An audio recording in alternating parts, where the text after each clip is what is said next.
His two main arteries of his heart were flip-flopped, so they were in the wrong position. And he was just so blue, and I was like, something is like not right. Go, Brett! Get him, Brett! And I went to move the car, and nothing on the right side of my body worked. So I immediately freaked out. And the doctor looked at, and he was going to do an MRI, and I said, really, for back pain? He goes, oh, I like to be safe. Came back out 2 minutes later, and he says, we found something else. My first heart attack happened after I got off the road with Elton John and Billy Joel. And one of the nurses was like, what have you done to yourself at 42 years old? My parents did not know that I had a congenital heart defect. It was back in the 80s, so they didn't really have much medical education on things like that. I had been having a nagging shoulder pain that I really just thought was musculoskeletal. I wasn't paying attention to it at all. Never did I associate that with anything going on with my heart.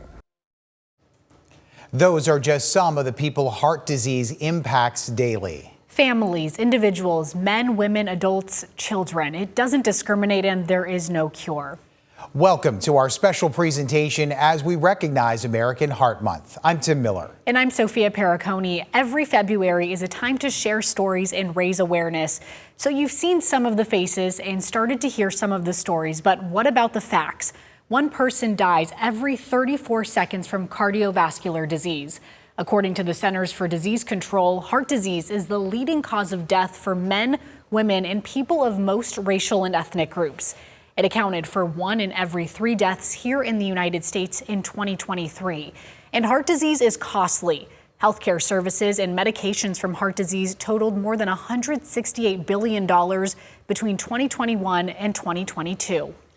And Sophia, the American Heart Association says nearly half of American adults had some form of cardiovascular disease between 2021 and 2023. That is just over 130 million people. Heart disease and stroke claimed more lives in the U.S. in 2023 than all forms of cancer and chronic lower respiratory disease combined. Now, this month shines a spotlight on heart health and what can happen even if you are young and athletic. A local man went to the doctor for back pain and discovered something much worse than back pain, and just in time. Life was moving along pretty nicely for Vince DePaffy 16 years ago. He was active and pretty young. I thought I was invincible in my 40s for sure. Until back pain set in and set off a list of startling discoveries about his health. And the doctor looked at, and he was going to do an MRI, and I said, really, for back pain? He goes, oh, I like to be safe. So when he did that, he came back out and he goes, yes, you've got some fluid in your lungs because you've got some back pain and you're not fully, exhaling. And he said, go ahead and get dressed. The doctor was ready to prescribe muscle relaxers. He came back out 2 minutes later and he says, we found something else. And you could just tell by the look, it's like, this can't be good, right? And what he said, he goes, you have an upper arterial aneurysm. And I said, the aneurysm doesn't sound good, but maybe you can give me some explanation. And he drew it out for me that the main artery that comes out of my heart, there was an aneurysm there. Vince had to go get a full makeup of his heart. Found out that the infamous widowmaker was 100% blocked. I had a bad heart valve, which was the root of all of it, and I had the aneurysm. So I'd been living with the bad valve my whole life. I didn't know it, but the doctor told me in my 50s, that's when we typically see the issues. The dreaded widowmaker. That's when there's a critical blockage of a major coronary artery, which supplies a large portion of the left ventricle with blood. Left undiscovered or untreated, it can cause a devastating and deadly heart attack at any moment. Just think about this. Vince had an aneurysm, a bad heart valve, and that widowmaker blockage all at the same time. In 2011, he went to ProMedica Dr. Michael Morant, who had to do extensive surgery.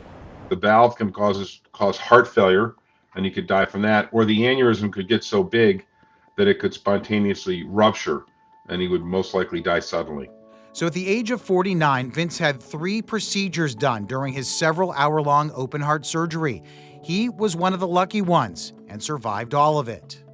I'm here 15 years later in great health and haven't had any issues since then. The back pain was unrelated, but listening to his body and the pain likely saved his life. Vince DePaffy is the CEO of one of the region's biggest engineering and architecture firms, SSOE, based in downtown Toledo. As a leader in the community, he wants to be a leader in heart health. Well, I mean, you know, it feels like I've got a second life in many ways. So, I mean, I've taken advantage of that to the fullest extent that I could.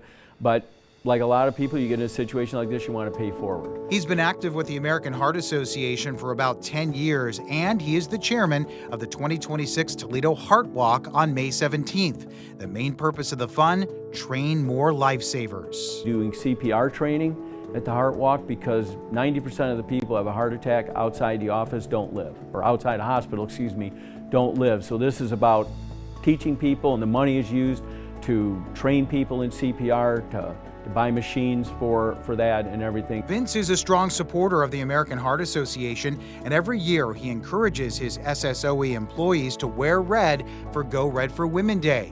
You can see they sure did earlier this month. Dr. Morant was happy to hear how well Vince is doing.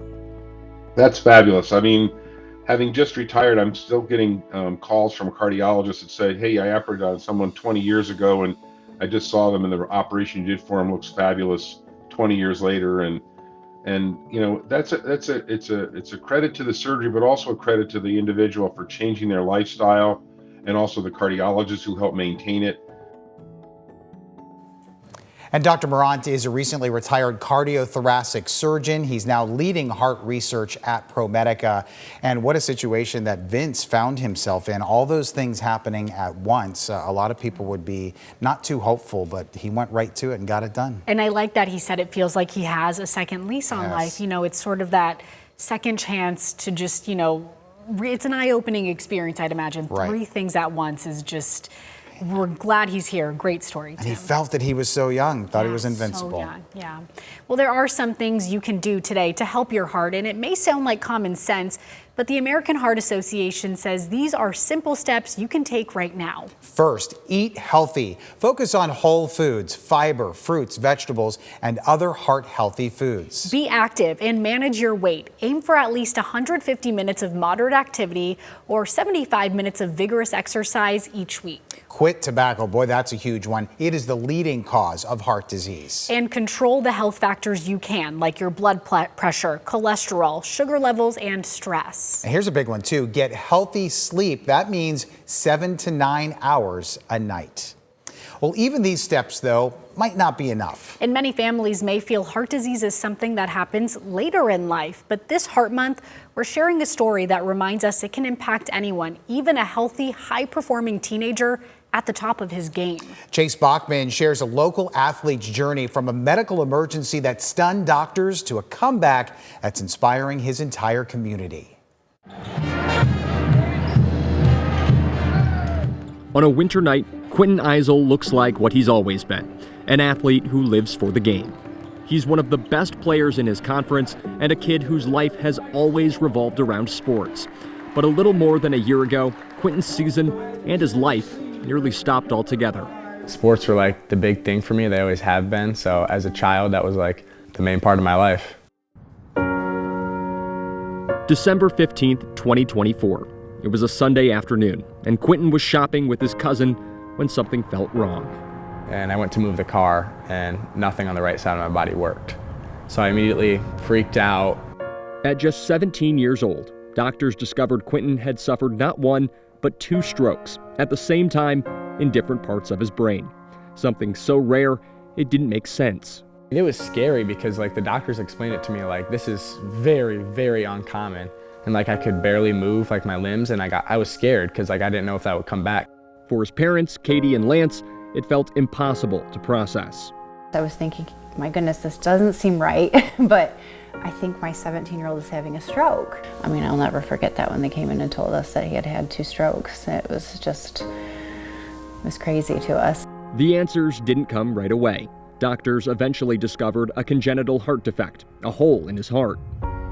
Almost instantly, we were wondering, why did this happen, and is it going to happen again?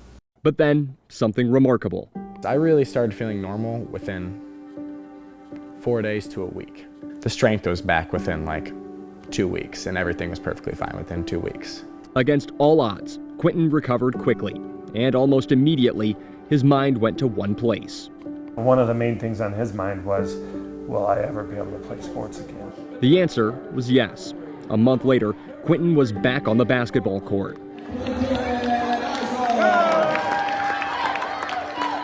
The minute they put him in, I mean, it was like, oh my goodness, he's back. Then came football.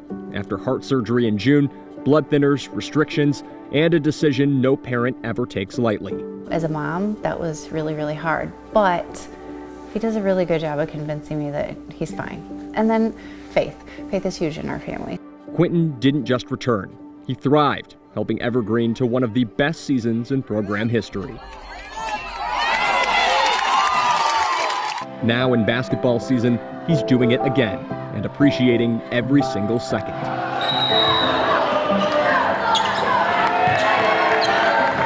It makes me take things less for granted. I realize I just got to make the best of what circumstances I have, and I just do what I can. I look at life more meaningful than I did before. It made me realize how blessed I am. For his parents, the stats don't matter. He's just a great kid, he really is. He's compassionate, he cares about others. That, for us as parents, that's a home run touchdown in our books. A teenager who's already faced more than most ever will, still chasing the game he loves with gratitude, perspective, and a lot of heart.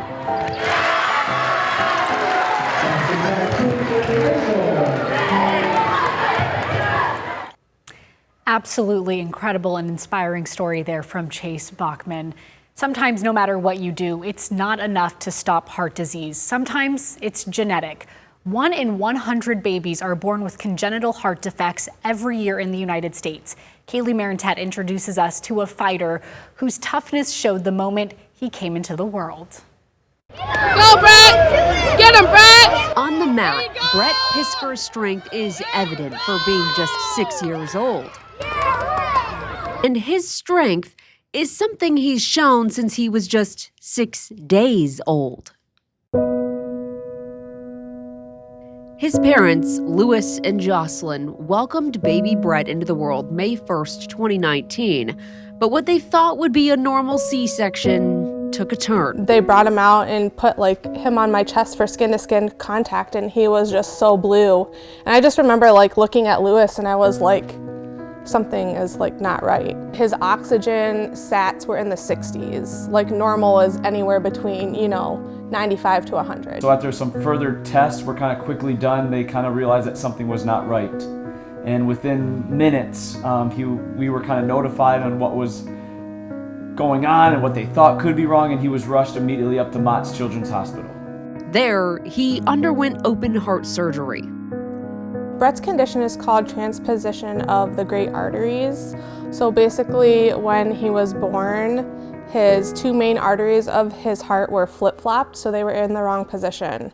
He was monitored in the hospital for a few weeks, put on a feeding tube, and then sent home to recover. Within a month and a half, we were off the feeding tube, and I would say, things were very scary for about the first year. Going for monthly checkups to the cardiologist. Yeah, nothing really can ever prepare you for something like that. But even then, they knew of his strength. I just couldn't believe how resilient his little body was at such a young age. The same resilient baby, now more grown. He is his own big personality that we absolutely love. He is super active. He wrestles, he plays football, he plays baseball. He does all the things. He has no limitations whatsoever. Marked with a scar on his chest, Brett's story of survival is something his parents know they need to share. I think that's really important that you spread awareness by, being vocal about your challenges and what you've gone through, because it could help someone in the future. So how does Brett feel now? Feel good. Feel good? A born fighter equipped to win off and on the mat. Amazing story there from Kaylee, Right. and Ted. I know a few people with CHD, or they had some experiences when they were younger, and just like him, they turn out to be the most full of life kids, Right. not afraid of anything, and just going for it all the time. And as a parent, you're thinking, oh, should we let them get back into sports, especially something like wrestling? Right. But hey, if the doctors say you're good to go, let the kid breathe, right? Yeah. Let their wings fly. Very sweet story there. There is treatment for people born with congenital heart defects, but no cure. Kaylee, Maren, Ted also sits down with survivors to hear the reality and the impact of heart disease. Hey, Sophia, I have some special guests here with me. Amanda Snyder, her son Bryson, and Amanda Harper. We are talking about Heart Month, which is February. And this month is special to me, too. I'm bradycardic, so I know personally how heart health can impact your life. But your stories here are about survival and all the things your family has endured and spreading awareness about heart health. Amanda Harper, we want to start with you. We've talked to you a few times throughout the year. We interviewed you 2 years ago for Heart Month, and we interviewed you and you shared that you were born with hypoplastic right heart syndrome. Can you explain what that is and what you had to go through when you were diagnosed with it? Yeah. When I was a baby, my parents did not know that I had a congenital heart defect. It was back in the 80s, so they didn't really have much medical education on things like that. So I developed, I started getting sick, cough and not getting any better, bronchitis started turning blue. And I went into the hospital and they said that I was born with a congenital heart defect. And basically what I have is it's half of a heart, and then I also had holes in it. So I had to have the BTT shunt, that's the Blaylock-Tussing-Thomas shunt. And then when I was 4 years old, I had to have, it's called the Classic Fontan. And I was the second baby at Toledo Hospital to have that done. Wow. Second ever? Second, yes. Wow.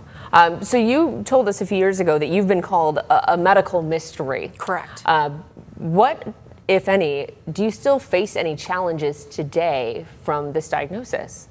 From the diagnosis to transplant, being transplanted, it's basically you have one set of problems and then you're gonna deal with another set of problems. It's kind of like switching it out.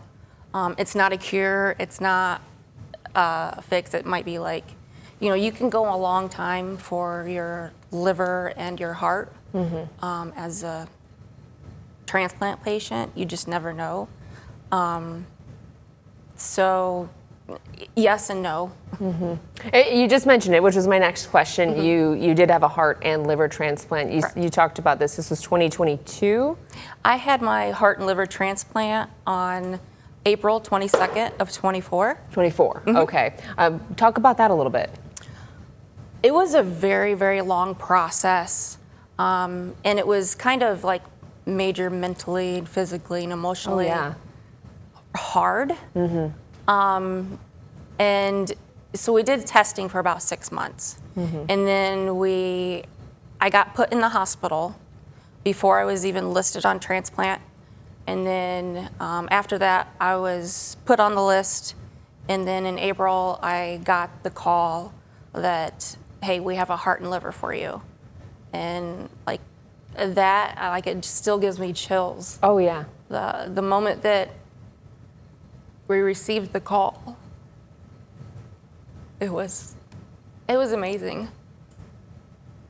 It's a call, too, that I know a lot of people wait for that, might not ever come. Right, yeah. That you were blessed with that. And how are you doing today? I'm doing great. I'm so ready for summer that I can start walking. And I would like to run, but right now I think I just need to work on, healing me, healing my body, and then probably start to do a little more running. But it's a huge night and day difference. I feel so much better. I don't feel like that I have to go to sleep or take lots of naps or, when I had before transplant, it was very hard to me even do like dishes, stand there and do the whole pile of dishes. I had to do a little bit and then come back and sit down. So it was tough, very tough. A lot of things people take for granted too. Yeah. Yes. Those small tasks Yes. like you had mentioned. Well, it is so good to have you here and back here talking with us and spreading awareness. We do want to talk to Amanda and Bryson. Bryson was diagnosed with a congenital heart defect as a baby and spent his first 36 days in the NICU. Also, he is stunting on all of us right now with this outfit. Bryson, you look great. Amanda, I want to talk to you. Obviously, having a baby go straight into the NICU for 36 days is not an easy task as a mother, and I can see you getting emotional right now. I just want to thank you for being here and willing to share this. What was that first 36 days like? It robbed me of being a first-time mom. It was very rough. Definitely. We have a tissue ready. It definitely was extremely rough, but being a first-time mom and having your son taken away and life supported to the hospital, and then challenges of being in the NICU and staying in the home away from home, and 36 days, that was really rough. That was just the beginning too. So then we got to go home, and then we had to stay another 5 days in the PICU because he had aspirated his formula. But yeah, it was just a really rough beginning. We finally got him big enough to where he could have his open heart surgeries at Mott's, and we had 2 in one day. And nothing always, or in the life of being in the heart realm, it is just, you never know what's going to happen, and even though you may think it's going to be a smooth procedure, it may not be. And in our situation, he ended up having to go back in the same day because they had stitched up his SVC accidentally. So he had 2 open heart surgeries in the same day. But ever since then, you know, life's been a lot easier. So we've been staying out of the hospital, and then we've been doing a lot of busy work on the other end, supporting and spreading awareness, and just getting out there in the community and trying to stitch them all together. Recently, we proclaimed Williams County Heart Proclamations and also Henry County, because now we've moved over that way, but we've definitely been trying to stitch the communities together and bringing all of Northwest Ohio into one conquering CHD community. I don't know if our viewers at home can see it, but as you started getting emotional, I saw Bryson, you reach your hand to comfort your mom, and obviously there is a very close and heartfelt relationship here. What do you, and I've seen you look at him a number of times talking about this, what do you think now when you look at him and see how far things have come? He's doing amazing. We, of course, have our challenges, such as like ADHD, which is something that comes about with many of the heart warriors. More than 35% of people with congenital heart defects have ADHD. So that's something else that, comes about from it. But hey, it's life, and at least he's breathing. What would you tell yourself then, day one in the NICU about congenital heart defects that you know now? What did you wish you knew then? That the medical procedures now have come so far. The research, it's out there. The procedures that they even, on Bryson, for example, they created a procedure specially for him just to make sure that his veins didn't develop stenosis. So back then, I didn't even know a baby could survive in the womb with such bad defects, but now I know. And back then, I probably would have told myself, okay, there's a ton of medical research out there. He's gonna be fine, but that's all in hindsight. So, of course, Bryson, I want to ask you. How old are you, Bryson? Are you 10? Mm-hmm. Did you just have a birthday? When was your birthday? October 16th. Okay. And now you get to do all the things you can do as a kid. And we talked, you like playing on your tablet. What are some of the things you like to do? You like to talk to your friends or play games? Those are some of your, what's your favorite game right now? Roblox. Roblox? Yeah, I know a lot of my cousins too. That's their favorite game too.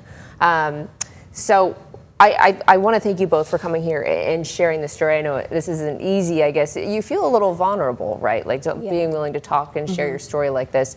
I want to know why I'll go back to you. Why do you share your story? I share my story to help educate and help support others that are going through this, even like families and patients. I'm also with a couple different organizations, Sisters by Heart and Single Ventricle Outcomes Network, where we provide support and stuff like that for families. And I think that the more research and support out there for first-time parents having a child with a heart defect, it's just what I do. I love spreading awareness and things like that. One of those first-time moms sitting right here too. Yeah. Why do you share your story and do the work you do with the proclamations in the county?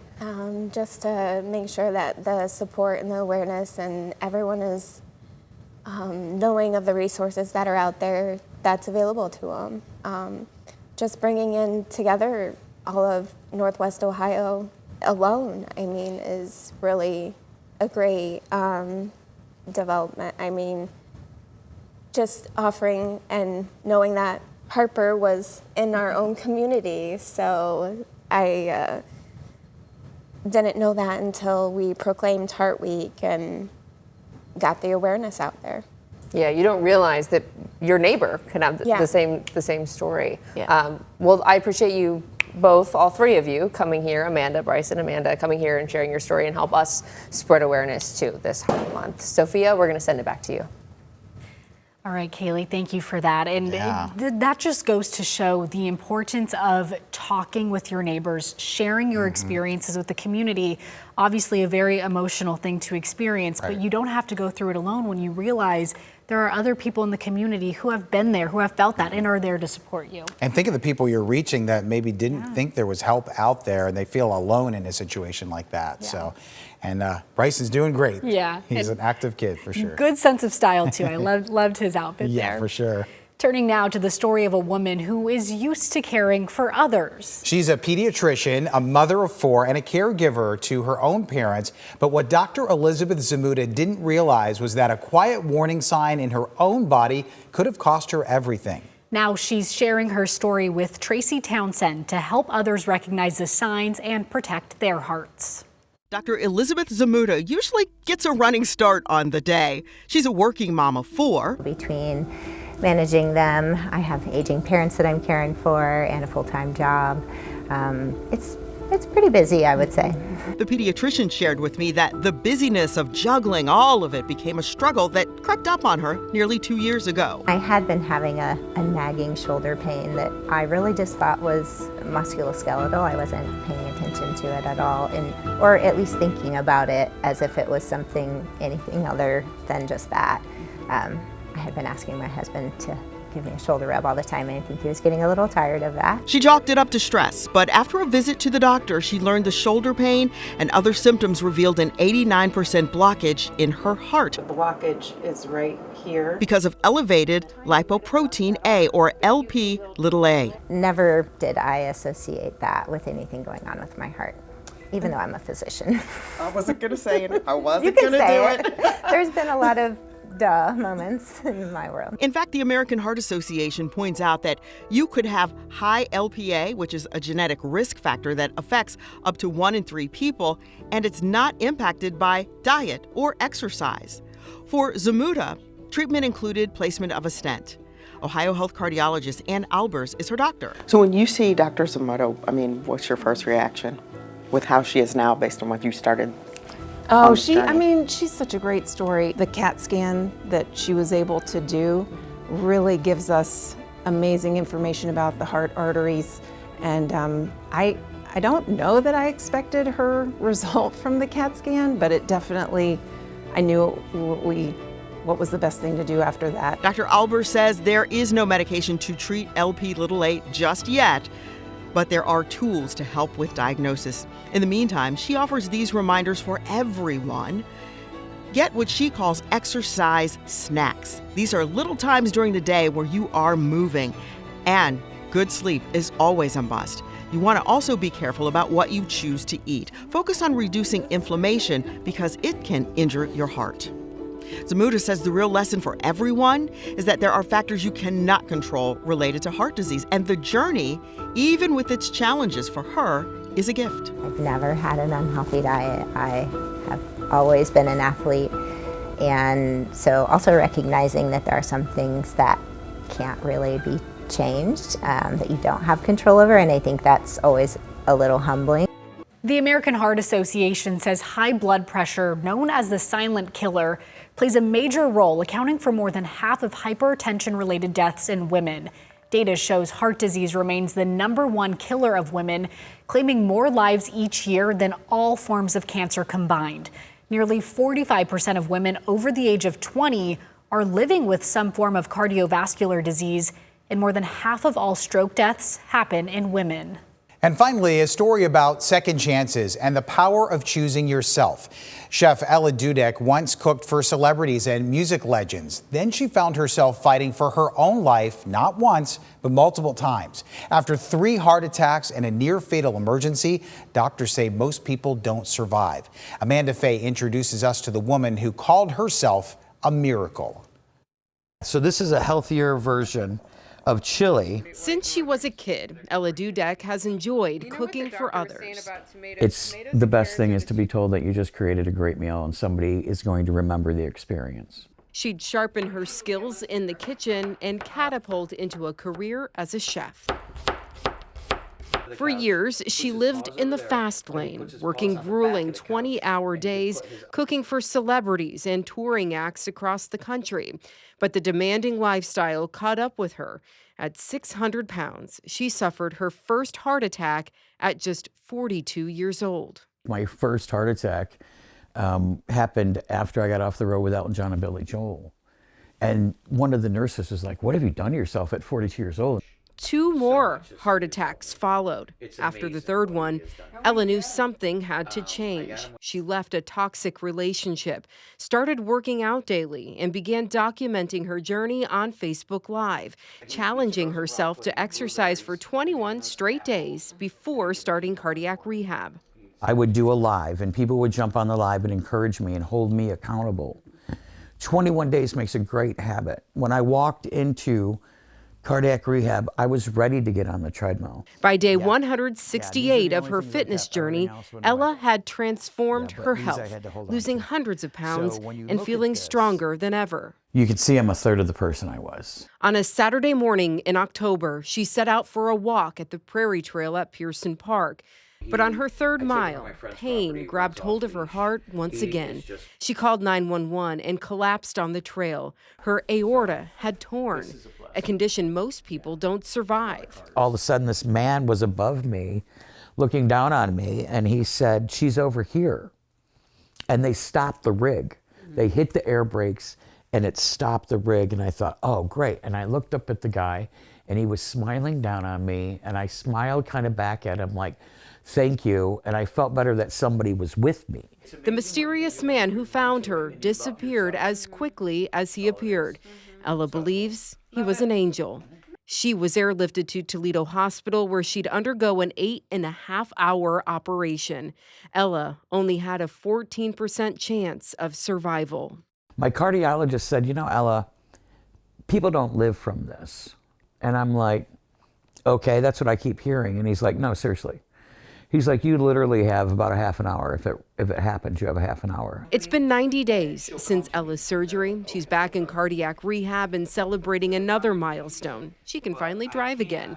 Her surgeon told her family that just a year ago, before she'd lost weight, they never would have offered her this life-saving surgery. It was her commitment to getting healthy that gave her the strength to survive. When you get to the point of standing in front of that mirror and realizing how much you matter and how much you can love yourself and stop filling somebody else's cup, it's an amazing thing, because your inner peace will help you and push you forward. Ella calls herself a miracle, and she's not letting it go to waste. She wants to inspire others struggling with their health. Her message is simple: start small, love yourself, and never give up. That story always gets to me and so inspiring. Right. And I know since, the story has been making the rounds, she was in our studio recently and she was saying how people have been calling her and sharing their experiences and thanking her for sharing her story. She's kind of famous as it already is, Yeah. right? She's such a great chef, but now people are finding out more about what she went through and what they can do to change their lives. So way to go, Ella.